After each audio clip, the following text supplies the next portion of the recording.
അമ്മ സംഘടനയിലെ എതിരാളികളെ പേടിച്ച് ശ്വേതാ മേനോൻ രാജിവെച്ച് ജീവനും കൊണ്ടോടിയോ?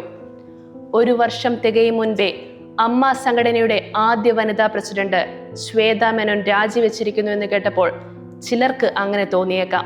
എന്നാൽ പോരാടേണ്ട വേദികളിൽ അങ്ങനെ പേടിച്ചോടിയ ചരിത്രമല്ല ശ്വേതയ്ക്കുള്ളത്.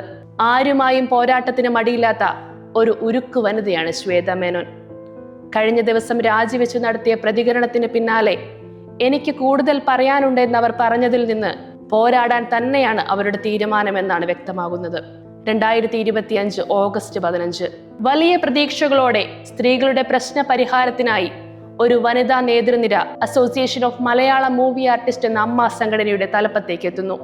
നടി ശ്വേതാ മേനോൻ പ്രസിഡന്റും കുക്കു പരമേശ്വരൻ സെക്രട്ടറിയുമായുള്ള ആ നേതൃനിര ഇന്നിതാ 1 വർഷം പൂർത്തിയാക്കുന്നതിന് മുൻപ് തന്നെ രാജിവെച്ചിരിക്കുന്നു.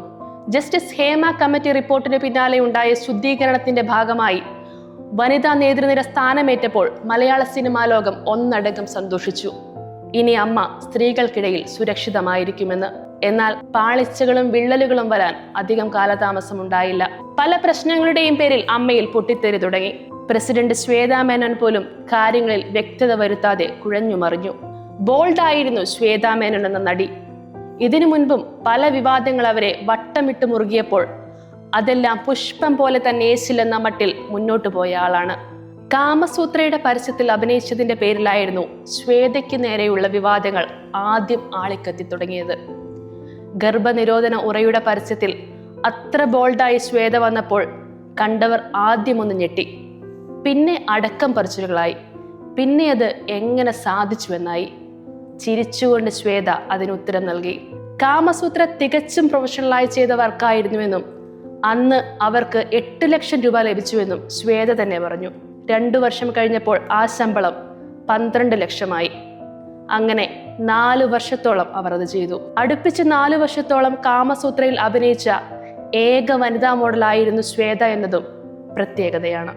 2013 പുറത്തിറങ്ങിയ കളിമൺ എന്ന ബ്ലസ്സി ചിത്രത്തിനായി ശ്വേത തന്റെ യഥാർത്ഥ പ്രസവം ക്യാമറയിൽ പകർത്താൻ അനുവാദം നൽകിയത് കേരളത്തിൽ വലിയ കോളിളക്കമാണ് സൃഷ്ടിച്ചത്. സ്ത്രീകളുടെ സ്വകാര്യത പരസ്യപ്പെടുത്തി വാണിജ്യവൽക്കരിക്കുന്നു എന്ന രീതിയിൽ ഇത് ശക്തമായി വിമർശിക്കപ്പെട്ടു. എന്നാൽ ഇതൊന്നും ശ്വേതയെ ബാധിച്ചതേയില്ല. അവരുടെ യഥാർത്ഥ പ്രസവം ചിത്രീകരിക്കാൻ അണിയറ പ്രവർത്തകർക്ക് അനുവാദം നൽകി. അങ്ങനെ തന്റെ ഗർഭാവസ്ഥ മുഴുവനായും അവർ ചിത്രത്തിലൂടെ കാണിച്ചു. ഇതേ കൊല്ലം നവംബറിൽ ഒരു കോൺഗ്രസ് നേതാവ് തന്നെ അപമാനിച്ചെന്ന് കാണിച്ച് ശ്വേത പരാതി നൽകിയിരുന്നു. കൊല്ലം ജില്ലാ ടൂറിസം പ്രൊമോഷൻ കൗൺസിൽ സംഘടിപ്പിച്ച വള്ളംകളി ഉദ്ഘാടനത്തിനിടയിലാണ് സംഭവം. തന്നെ വേദിയിൽ വെച്ച് അയാൾ അപമാനിച്ചു എന്നാരോപിച്ച് ശ്വേതാ മേനോൻ പോലീസിൽ പരാതി നൽകുകയും FIR രജിസ്റ്റർ ചെയ്യുകയും ചെയ്തു. രാഷ്ട്രീയക്കാരനായിരുന്നിട്ടും പലയിടങ്ങളിൽ നിന്നും ശ്വേതയ്ക്ക് സമ്മർദ്ദങ്ങൾ ഉയർന്നിട്ടും അവർ ഉറച്ചു നിന്നു. ആരെയും ഒട്ടും കൂസാതെ അവർ പരാതിയുമായി മുന്നോട്ട് തന്നെ പോയി. ഒടുവിൽ ആരോപണങ്ങൾ ആദ്യം നിഷേധിച്ച ഇദ്ദേഹം പരസ്യമായി മാധ്യമങ്ങൾക്ക് മുന്നിലെത്തി ശ്വേതയോട് മാപ്പ് പറയുകയും പിന്നീട് അവർ കേസ് പിൻവലിക്കുകയുമായിരുന്നു. അങ്ങനെ തൊട്ടതിനെല്ലാം പ്രതികരിക്കുന്ന ശ്വേതയ്ക്ക് അമ്മ സംഘടനയെ നേർവഴിക്ക് നയിക്കാൻ സാധിച്ചില്ലേ എന്നതാണ് ഉയരുന്ന ചോദ്യം. അതിജീവിത അടക്കമുള്ള അമ്മയിൽ നിന്ന് പിരിഞ്ഞുപോയവരെ സംഘടനയിൽ തിരികെ എത്തിക്കുമെന്ന ശ്വേതയുടെ വാക്കുകളെ കൈയടികളോടെയായിരുന്നു അന്ന് എല്ലാവരും ഏറ്റെടുത്തത്. എന്നാൽ തുടക്കത്തിലെ മിടുക്കും ചടുലതയും ക്ഷയിച്ചുപോയ ശ്വേതയെയാണ് പിന്നീട് കണ്ടത്.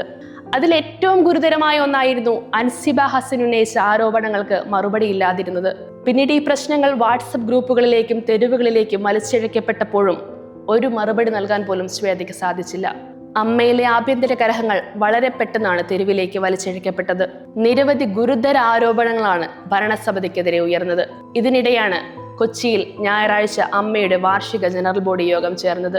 രാവിലെ യോഗം ആരംഭിക്കുമ്പോൾ തന്നെ ജനറൽ സെക്രട്ടറി കുക്കു പരമേശ്വരൻ അവതരിപ്പിച്ച വാർഷിക റിപ്പോർട്ടിലെ വരവ് ചെലവ് കണക്കുകളെ ചൊല്ലി പ്രതിപക്ഷം കടുത്ത എതിർപ്പുന്നയിച്ചു. മുൻ ഭരണസമിതിയിലെ പ്രമുഖരായ സിദ്ദിഖ്, ബാബുരാജ്, ഇടവേള ബാബു എന്നിവരടങ്ങുന്ന പാനൽ കണക്കുകളിലെ സുതാര്യതക്കുറവ് ചോദ്യം ചെയ്തു. പ്രമുഖ നടനും സംവിധായകനുമായ രഞ്ജി പണിക്കരും ഇവർക്കൊപ്പം ചേർന്ന് കണക്കുകളിലെ കള്ളത്തരം വെളിച്ചത്ത് കൊണ്ടുവരണമെന്നാവശ്യപ്പെട്ടതോടെ യോഗം കലുഷിതമായി.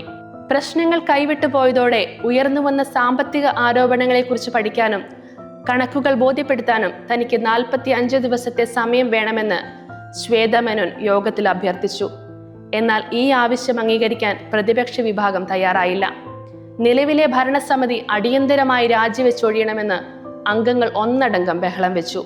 ഇതോടെ കടുത്ത മാനസിക വിഷമത്തിലായ ശ്വേതാ മേനോൻ താൻ പ്രസിഡന്റ് സ്ഥാനം രാജിവെക്കുകയാണെന്ന് വേദിയിൽ വെച്ച് പ്രഖ്യാപിക്കുകയായിരുന്നു. ഒപ്പം അമ്മയിലെ അംഗത്വവും. എന്നാൽ മോഹൻലാൽ ഉൾപ്പെടെയുള്ളവർ ഉടൻ തന്നെ ഇടപെടുകയും ശ്വേതയെ തനിച്ച് കണ്ട് സംസാരിച്ച് അനുനയിപ്പിക്കാൻ തീവ്ര ശ്രമം നടത്തുകയും ചെയ്തു. സംഘടന വീണ്ടും ഒരു ഭരണസ്തംഭനത്തിലേക്ക് പോകരുതെന്നും രാജി തീരുമാനം പിൻവലിക്കണമെന്നും അവർ ആവശ്യപ്പെട്ടെങ്കിലും തനിക്കെതിരെയും തന്റെ സമിതിക്കെതിരെയും ഉയർന്ന അവിശ്വാസത്തിൽ മനം നൊന്ത് ശ്വേത രാജിക്കത്തിൽ ഉറച്ചു നിൽക്കുകയായിരുന്നു.